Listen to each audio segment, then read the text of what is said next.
શું જોયું તમે કઈ રીતની તપાસ થઈ રહી છે, કઈ રીતની કાર્યવાહી ત્યાં થઈ રહી છે? અમદાવાદના સિવિલ હોસ્પિટલના ટ્રોમા વોર્ડની બહાર ઉભો છું. મારી પાછળ તમે જોઈ રહ્યા છો જે દ્રશ્યો તે અમદાવાદમાં ખેલાયેલા મોતના તાંડવનો ચિતાર રજૂ કરી રહ્યા છે. અમદાવાદના ટ્રોમા વોર્ડની બહાર ગઈકાલે મોટી સંખ્યામાં લાશોનો ઢગલો ખડકી દેવામાં આવ્યો હતો. બોમ્બ બ્લાસ્ટની ઘટનાને પગલે સમગ્ર અમદાવાદમાં ભયનું વાતાવરણ છવાઈ ગયું હતું. બીજી તરફ તમે જોઈ રહ્યા છો જે વાહનોની જે હાલત છે, ટ્રોમા વોર્ડની બહાર જે વ્હીકલો જે પાર્ક કરવામાં આવ્યા હતા તે પૂરી રીતે બળીને ભસ્મીભૂત થઈ ગયા છે.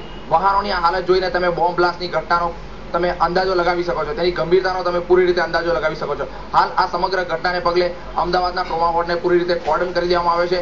પોલીસ તંત્ર પૂરી રીતે અહીંયા સજાગ કરી દેવામાં આવ્યો છે. તમામે તમામ મીડિયાએ પણ આ ઘટનાની પૂરી ગંભીરતાથી નોંધ લીધી છે અને મોટી સંખ્યામાં દરેકે દરેક અખબારની અત્યારે આ ઘટનાને પગલે દરેકે દરેક અખબારની હેડલાઇન્સ પણ આ જ ઘટના સંદર્ભિત મૂકવામાં આવી છે.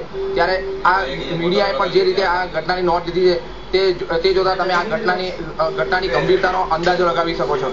ત્યારે બીજી તરફ વાત કરીએ તો આ ઘટનામાં ગુજરાતના ઇતિહાસમાં પહેલી વખત માનવ બોમ્બનો પણ ઉપયોગ કરવામાં આવ્યો છે. ત્યારે બીજી તરફ વાત કરીએ, મારા હાથમાં તમે જોઈ શકો છો જે નટ અને બોલ્ટનો ઉપયોગ કરવામાં આવે છે. આ નટ અને બોલ્ટનો બોમ્બ બ્લાસ્ટની અંદર ઉપયોગ કરવામાં આવે છે. મોટી સંખ્યામાં આ પ્રકારના નટ અને બોલ્ટ આ બોમ્બ બ્લાસ્ટની અંદર ઉપયોગમાં લેવાયા હતા.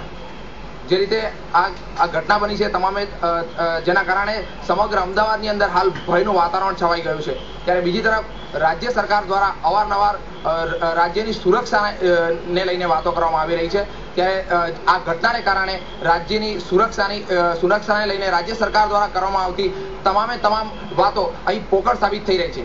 કેમેરામેન મનીષ ત્રિવેદી સાથે ભદ્રેશ મિસ્ત્રી, TV9 અમદાવાદ.